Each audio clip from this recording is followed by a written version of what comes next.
Right now, somewhere in the Arabian Sea, a floating city of steel burns through $2.5 million every single day.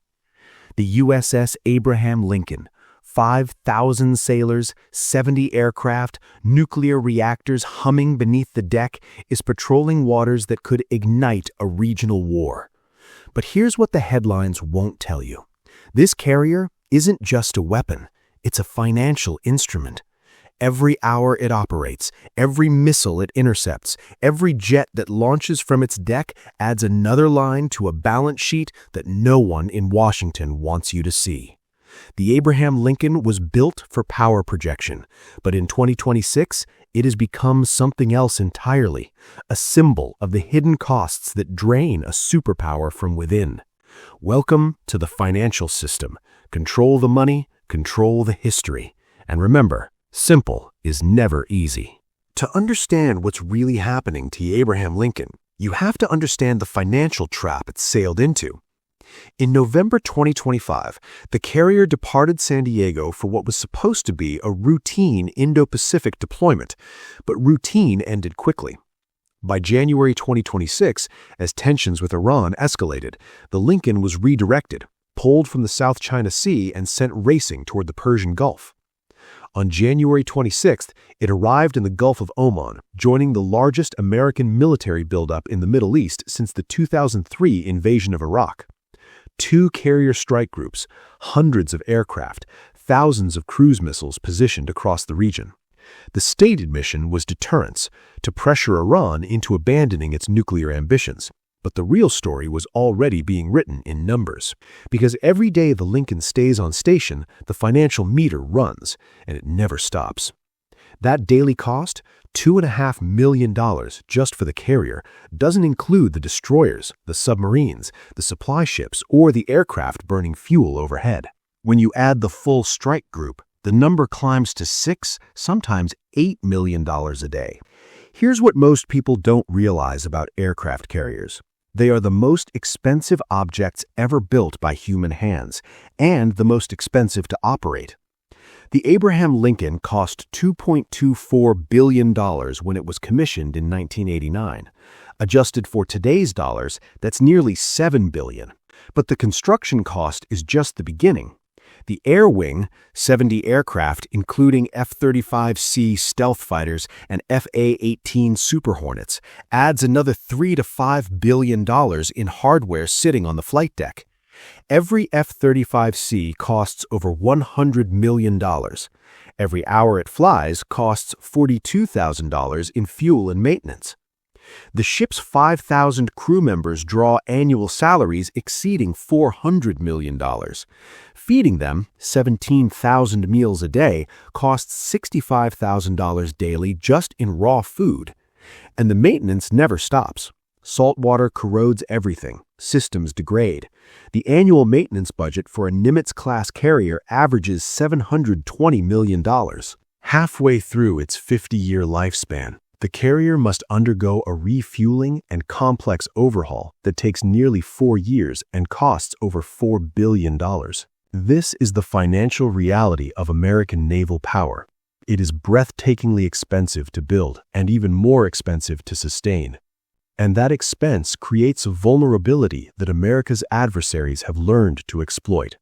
On February 3, 2026, something happened in the Arabian Sea that perfectly illustrates the financial trap. An Iranian Shahed 139 drone, worth perhaps $50,000, flew toward the Abraham Lincoln. An American F-35C scrambled to intercept. The pilot fired a missile. The drone was destroyed. Mission accomplished. But at what cost? The F-35's flight hour burned $42,000. The missile itself, likely an AIM-9X Sidewinder, costs around $400,000. To destroy a $50,000 drone, America spent nearly $500,000. This is the mathematics of asymmetric warfare, and it explains why the Houthis in Yemen and the Iranians in Tehran keep launching cheap weapons at expensive American defenses. Every drone forces an American response. Every missile intercepted depletes stockpiles that cost millions to replace. Over the past 2 years, the Red Sea campaign against Houthi forces has consumed over 400 major munitions. The Houthis, backed by Iran, have sunk ships, damaged infrastructure, and disrupted 12% of global maritime trade, using weapons that cost a fraction of what America spends to stop them. And the Abraham Lincoln sits at the center of this financial hemorrhage. On February 28, 2026, everything escalated. The United States and Israel launched Operation Epic Fury, a massive coordinated strike campaign against Iran. Within 12 hours, nearly 900 strikes hit Iranian military installations, missile sites, and leadership compounds. The supreme leader was killed. Retaliation followed immediately. Iranian missiles and drones struck American bases across the Gulf, in Qatar, Kuwait, Bahrain, and the UAE. Suddenly, the Abraham Lincoln wasn't just on patrol, it was in a shooting war. In the first 10 days of Operation Epic Fury, analysts estimate the United States spent over $10 billion, roughly $1 billion per day. That figure includes munitions, operational costs, and equipment losses.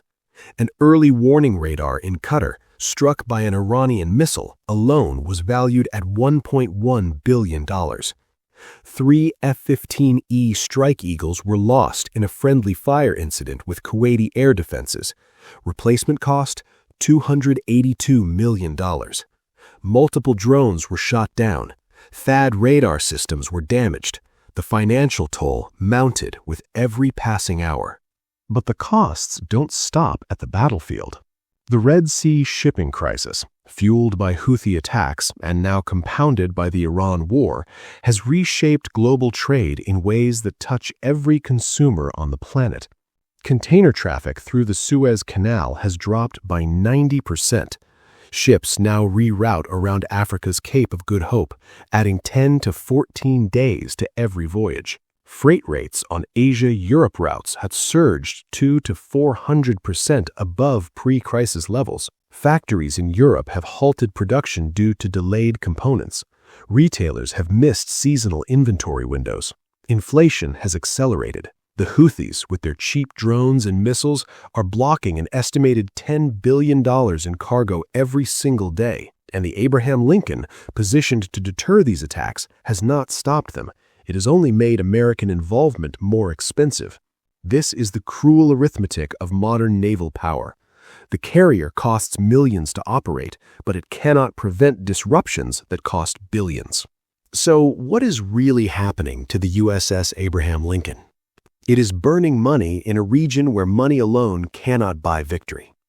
It is intercepting cheap drones with expensive missiles, protecting shipping lanes that adversaries can disrupt faster than America can defend. It is projecting power, but at a cost that compounds with every passing day. The Lincoln was built in an era when American naval dominance was unchallenged, but the world has changed. Today's adversaries have learned that they don't need to sink the carrier. They just need to make it too expensive to use. Every drone launched, every missile fired, every day on station adds to a deficit that America cannot outrun. The Abraham Lincoln is not just a ship. It is a symbol of the financial contradictions at the heart of American power. A system that spends trillions to project strength, while adversaries spend thousands to bleed it dry. And that, perhaps, is the most unsettling lesson of all. Empires don't fall on the battlefield, they fall on the balance sheet. The question is not whether the Lincoln can survive Iranian drones, it is whether America can afford to keep the machine running, and for how long. History doesn't repeat, but if you ignore it, it will crush you all the same. If this gave you a new perspective, hit subscribe. Its financial system and history leaves clues. I show you where the money leads.